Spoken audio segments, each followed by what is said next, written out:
friends, it's Julie. Welcome back to Row & Co Farms. We're out in the garden today, or at least right next to it anyways. And I wanted to do a little garden chat, flower farm chat, and kind of catch you guys up on the last 6 weeks or so. I know I haven't done any videos with farmers markets or flower farm related things, and so I thought you guys deserved a little bit of an update as to what's happening with the flower farm, with the garden, and all the other things that have been happening around here. It's a beautiful day today. It's sunny, it's gorgeous. There's not a cloud in the sky, and it is definitely time to start breaking things down for the flower farm this year. So for the past 6 weeks or so, we have not been harvesting any more flowers. We started having some fungal problems and some pest problems in the flower farm, and things just really started getting away from me.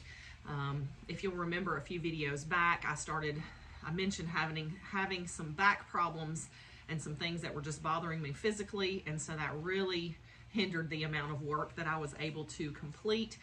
And so things really compounded very quickly. And as you guys know, if you are farming or doing any kind of homestead stuff, it's not easy to catch up when you get behind in your farm tasks. And so we definitely have had some issues, like I said, with pests, with funguses, with not harvesting enough flowers. So when you don't cut the flowers, they don't grow back as quickly. And so we definitely lost production. There was just a lot of issues. And so flower farming season, basically selling flowers for this year, is done. We are not doing any more markets. We have no more events scheduled for this year, so we are winding things down. We are starting to tear out things in the flower farm. We're mending beds. I need to make sure I tell you guys everything that we're doing. Okay, so farmers markets are over. We have been harvesting all of the remaining flowers that are viable, and we are hanging them up to dry. So that way we are at least trying to utilize everything that's left in the flower farm that we are able to utilize as a dried flower. We are trying to do that. So that is one more step that we are taking, just to kind of preserve and make sure that we're not wasting our stems, because every stem that we grow is money, and it's time that we've invested into that particular flower. And so we really want to make sure that we harvest as many of those flowers as we can to use later. So I don't know what the plans are for the dried flowers yet, but I hope to maybe do some kind of wreath making, or maybe just making some dried bouquets that we can sell at a later time. So that's the plan currently there. We are in the process of making repairs to some of our raised beds that have gotten some wood rot. Things have been breaking there. A couple of the beds have one of the sides has completely come off. And so, yeah, we're gonna have to do some repairs over the fall and winter. We won't be planting into those beds currently. We'll, of course, just leave those alone, work on the repairs over the next few months, and then in the spring, we'll probably plant into those beds again. So we'll give them a little bit of a break over the next few months, and also giving me a break in turn. So I have on order some heavy duty landscape fabric, and we are going to be basically covering the entire garden and flower farm in landscape fabric. I do not want to deal with grass anymore. I don't want to have to mow. I mean, we're still going to have to get in there and weed, and probably weed eat in some places, but we really are going to try to get rid of all the grass in the flower farm. So stay tuned for that. I'm sure there'll be some videos on that over the next few months. We'll be working on getting that entire thing revamped so that we have less weed pressure next year, hopefully. That's the idea anyways. I'm just looking back there to make sure I don't forget. So yeah, so we'll be putting in a few new rows, not too many. I can probably handle about 3 more rows. We're hoping. I'm going to be hiring some help next year, just some really part-time help. It's definitely not going to be a full-time position. So guys, please don't start contacting me about a job, because what little bit of time that I'm going to be able to invest in another person, or the money I'll be able to invest in another person, is going to be very minimal. So I will probably reach out to our local high school. They have a big agriculture program, and see if any of their students are interested in this line of work, and if they want to come and be paid to help on the flower farm. So that is probably the direction I will take, more than likely, to get some help out here, because I definitely could tell I struggled in a lot of places, and one of those places was succession planting and seed starting.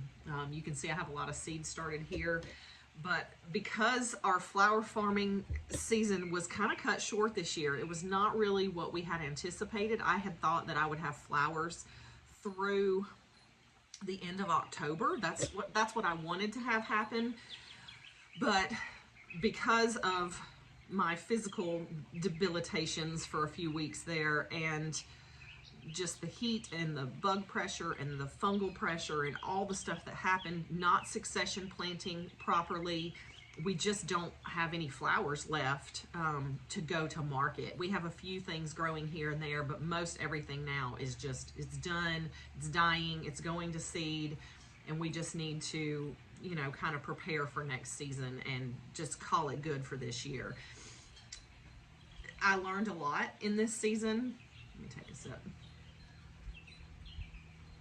I learned a whole lot this season about what to do, what not to do. I know that timing and the planting timeline is very, very crucial, and it will be something that follows me for years to come, I think, because there's just so many little tweaks that you have to make with planting and seed starting, and making sure that everything has the right environment to grow. Not too hot, not too cold, you know, exactly the right germination temperatures and conditions. And it's just a lot to learn, and I'm excited to keep doing it. So definitely stick around. As you can see, look, all these flowers here are things that, these are all flowers for next year. These will be our first spring blooms of next year. So we're already getting started with those things. So I'm excited for that. Okay, let's see what else I need to talk to you guys about. Come on, phone, recognize me. There we go. Okay, we're going to be amending all of our beds with a couple inches of compost on top. We try to do kind of a no-till, no-dig method. We try to disturb the soil as little as possible, and so we just amend all the beds by adding some compost. A lot of times I'll add a little bone meal and blood meal as well, just to give it a nice start to the next planting season. So we're in process again of starting seeds for next season. There are lots of cool flowers, that's what they're called, plants that you can start in the fall. They will overwinter, and they will be your first flower blooms in the spring, and that's what all of these are here. We still have several more trays to start, but yeah, there are lots of things that you can overwinter in many zones, not every zone, but where we are in Georgia, we are zone 7B, 8A. We're kind of right on the verge there, and we are able to overwinter a lot of plants here. Stay tuned next week, 2 weeks or so, I will be doing a video on all the fall flowers that we are planting, and some of the flowers that you can plant in your zone as well. So stay tuned for that if you're interested in those cool flowers. So we've also been doing a lot of seed saving. Some of our flowers we're able to save seeds for specific plants, but with others we're just kind of doing a wildflower mix. So I've been gathering up all the different seeds that I have found, zinnias and celosia and salvia, basil, literally everything that we've grown out here. I've been taking all of those seeds, collecting them, and putting them into a big half-gallon jar, and it's almost full now. So we're going to be scattering those in some different areas just to see what we can get to grow. And the reason that I'm doing it that way, as a flower farmer, as any kind of farmer, when you grow, I'm growing specific plants for a specific purpose. Specific colors. I want things to be exactly the color and the type that I'm looking for. So we plan out our flower farm. You know, we've already started planning out our flower farm months and months ago for next year, color varieties and all those different things. And not every seed that I save from the flower farm is going to be true to its parent type, because some of them are hybrids. They've been cross-pollinated out here in the garden all summer. And so because I can't get true to type seeds for most of the things that I have, I'm gonna just use them as a wildflower mix. They will still grow zinnias and celosia and those types of things, but they won't always necessarily be the same colors or look exactly the way they did the previous season.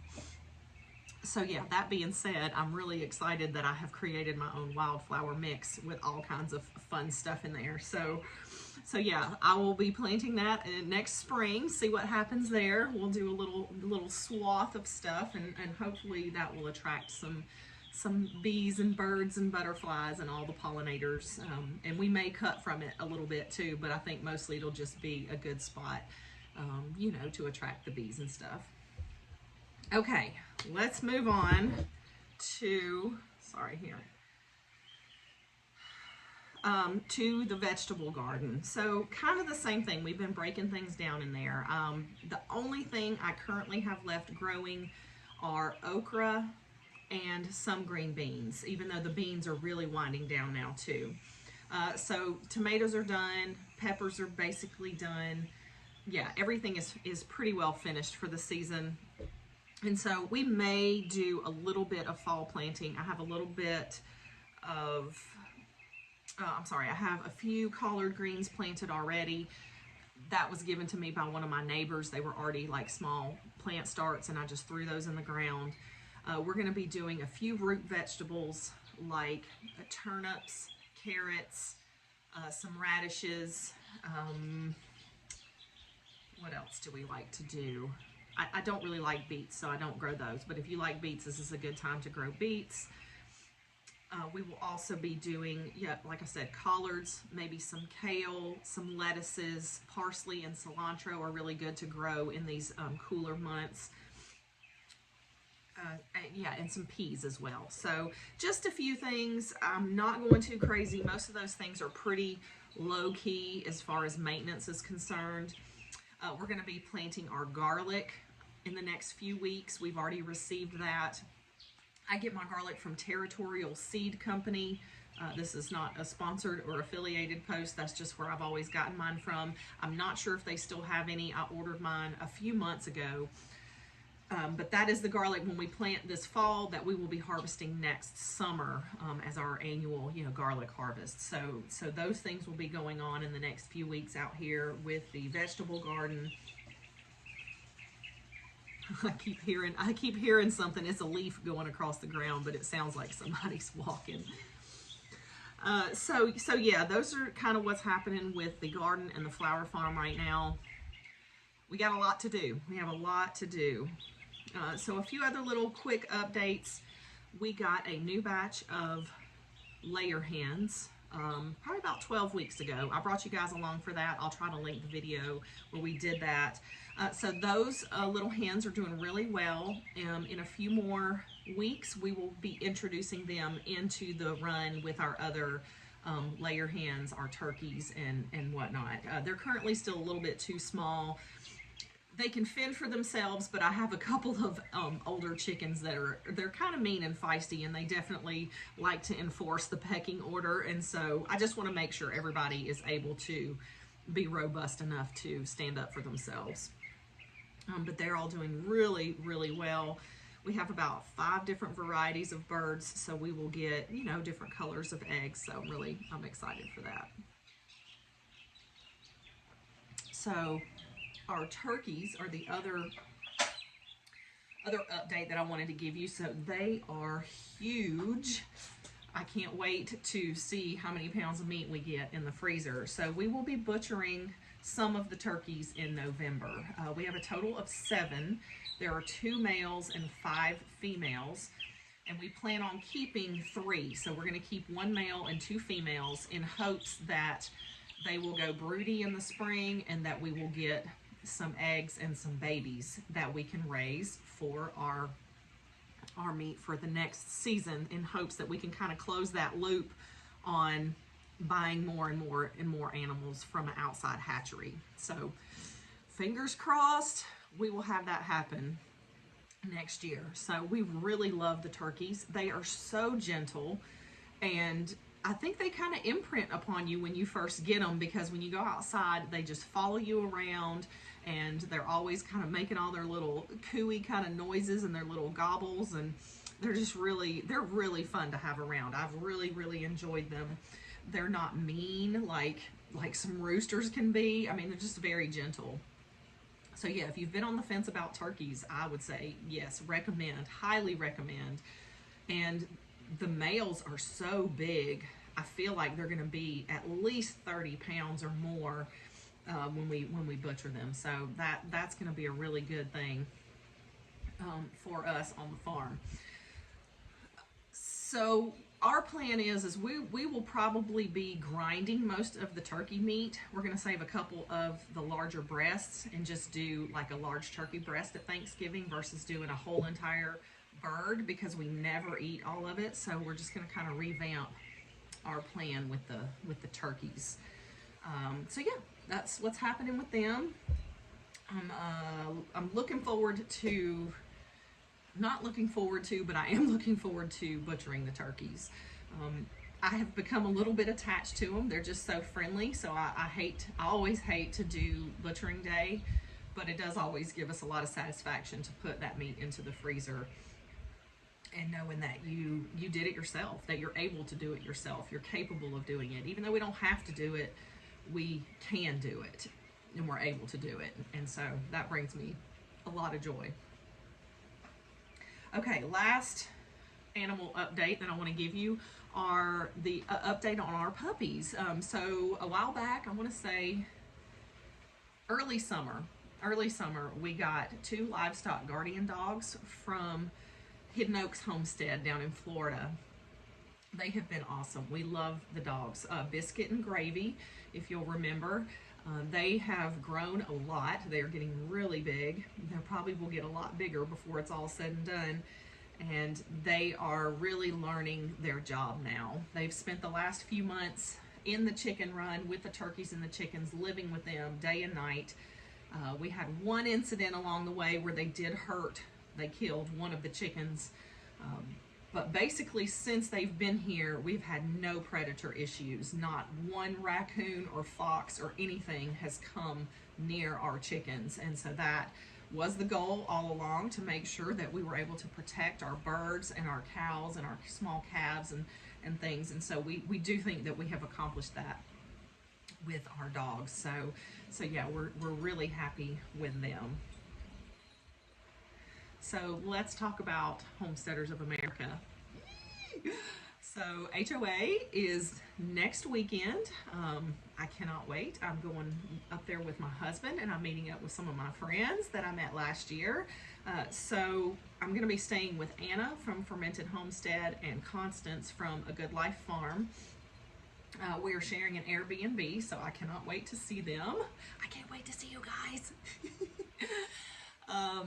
Tangi was going to hopefully come along with us, but that has not worked out. She had some other family plans, and so she is not going to be joining us, and we are going to miss her terribly. So hopefully next year she will be able to come along.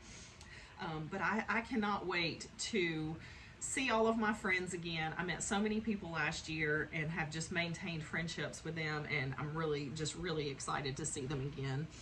So yeah, if you guys are at Homesteaders of America next week, if you see me, please come say hello. I would love to meet you. I want to talk to you, and yeah, just share the day and the experience. So yeah, I'll be doing lots of footage. Hopefully I'll be able to interview a few other homesteaders and, you know, about their experience at the event, and just, yeah, have a good time.